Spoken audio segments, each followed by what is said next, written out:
Hello, everybody. It's George from Ireland. Well, thank you for coming back to my channel. This is about Zohran Mamdani, the chap who very likely is about to be elected the mayor of New York City. So that's the biggest city in the United States. I know some people wrongly imagine it's the capital of the United States. Apparently, very briefly was just after independence. So New York, New York, the city's so nice they had to name it twice. No, as in the city of New York in the state of New York, in case there's somewhere else called New York in another state of the USA.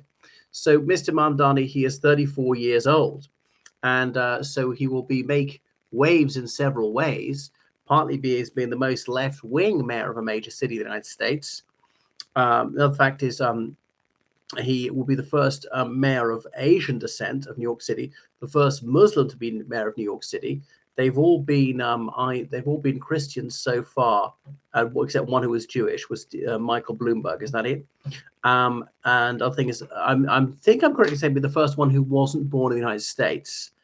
He was born in Uganda, which you may not know is an African country. So he's of Indian ethnicity, born in Uganda, a naturalized American citizen. So the nativists have come from saying, "Oh, you're not a real American," and there's absolutely repulsive bigotry against him. So obviously, New York's got a lot of immigrants, some of whom are naturalized Americans, some of whom are not, and so on. So a lot of non-white people, and many of them have been attracted to him, and some whites as well. So what do I admire about him? Well, he's ebullient, he's personable. I think he's hard to dislike. Some people hate him for his policy decisions. He's certainly highly intelligent. He's an effective debater. He's a conviction politician. He's got some moral courage. He says what he believes. As he perceives that he's making the world better. All right, people that usually don't go into politics because, yeah, I want to make the world worse. But to their minds, they're making it better. And in some ways, he's compassionate. Of course, in some ways, he's evil. So he's shaking things up. He's taken on the establishment. He's never at a loss for an answer. He seems irrepressible, chirpy. Politics aside, he does come across as a pleasant person. So he has got many gifts. So what else is father's an academic, his mother's a cinematographer, so his father's a man of far left views. His actually mother was a Hindu and his father's Muslim, but Mr. Mamdani was raised in his father's faith. I'm not sure he's particularly religious. Now, nobody should be mistreated on the grounds of religion, and that's what the United States has been about since the establishment of the United States. Now, there are a lot of Christian nationalists out there. These bigots are saying, "Oh, this is a Christian country. If you're not Christian, you're not real American," and absolute nonsense like that. Bear in mind that the Protestant denominations, some of them used to detest the Catholic minority and so forth, and they only sort of anti-Catholicism only really disappeared after JFK. So, of course, there should be equality, and that's got to include Muslims. And you had bigots, knuckle draggers like Charlie Kirk, suggesting it was somehow inapposite that a person of the Mohammedan faith should become mayor of New York because of 9/11. Well, obviously, there were Muslim victims as that, as well as Muslim perpetrators. It's preposterous. If a Christian commits a crime, say a high school shooting, it's not the case that all Christians are somehow even indirectly responsible than that. Goodness. And some of the far-right terrorists in the United States, they are openly actuated by their Christian faith. But that doesn't mean the majority of Christians are in any way culpable for this. So there he is. He stood for the New York State Assembly, was elected to that, and then he was a shock nominee, winning that for that. So, okay, he's too left-wing for my taste, but I recognize there's a huge gap between the rich and the poor. So, and obviously more need to be done to help the needy. And I know the poor you always have with you, so saith the Lord. I don't hate billionaires, but they could do it with a few billion less and do more to help those who've got very little. I know people need to work for a living. We mustn't have a dependency culture, but I would like to see affordable healthcare, public funded healthcare. Now, Republic of Ireland, we got this sort of mostly private insurance system through work, and that works quite well. But in the United States, it's not so good. Now, the United States is somewhere I've not been that many times. New York City only twice, but he will have an influence of the rest of the world. He's against racism, what I certainly am as well, and affordable housing. So that's true. I mean, this is a major problem, becoming worse and worse. The city is very overcrowded. The prices are shooting up. Salaries are not rising at anything like that rate. And people under 30 or even under 40 are just priced out. People who do whatever job a generation ago were able to buy a home without difficulty is just unimaginable now. So what's to be done? I mean, I say, well, just leave New York then.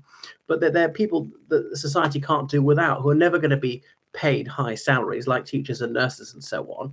And so, but it's got to be made affordable for them, or they won't be there in sufficient numbers, and the city will face grave problems. I think sort of getting rid of rent, I think that's ridiculous. The city's minimum wage raising to $30. I'm no economist, but it seems to me just unaffordable, really. He wants to build more social housing, which is a laudable aim, but probably going too far. So I'm glad that he has denounced leftist tyrants in Cuba and Venezuela. But it's also right that he has denounced the frank racism of Israel with this illegal occupation of the West Bank, the genocide in Gaza, the tens of thousands of civilians willfully murdered by the IDF and so forth, the starvation tactics, which is proven beyond the penumbra of doubt by multiple United Nations reports, UN aid agencies, and so forth, and voted that the United Nations voted that this is doing. Israel is breaking international every single day, is guilty of international terrorism with attacks on Lebanon, on Syria, on Tunisia, on Qatar, and other countries. Wow.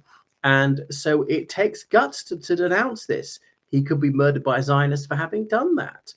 And you think that would have spelt doom for his electoral campaign not so many years ago. And if he wins, it'll probably be despite and not because of that. So obviously he's a major threat to the establishment. They were eager to take him down by calling him all the names under the sun, by suggesting he was a terrorist or a communist or all this childish name calling. So goodness. So I don't quite agree with him on transsexuals. I don't agree with him on the murder of little children, which he thinks is a good thing. He's evil on that. He's right on climate change and stuff like that. He wants more affordable childcare. Well, if the Western world is to get out of its demographic death spiral, it needs to make it really more affordable for more people to have children. So the right wingers should applaud that, because of the current economic situation, that's really not the case. So the average American is in real terms worse off than they were 40 years ago or more. And we see that CEO pay has gone really, really high. So I accept a wealth gap as inevitable, to some extent, even desirable, but it shouldn't be obscene. And of course, the super rich should pay a bit more tax. All these tax cuts for the super wealthy, which is making life worse for the poor and making the budget worse. Now, I think a lot of his economic plan is asinine. I recognize the unworkability, even if it's desirable.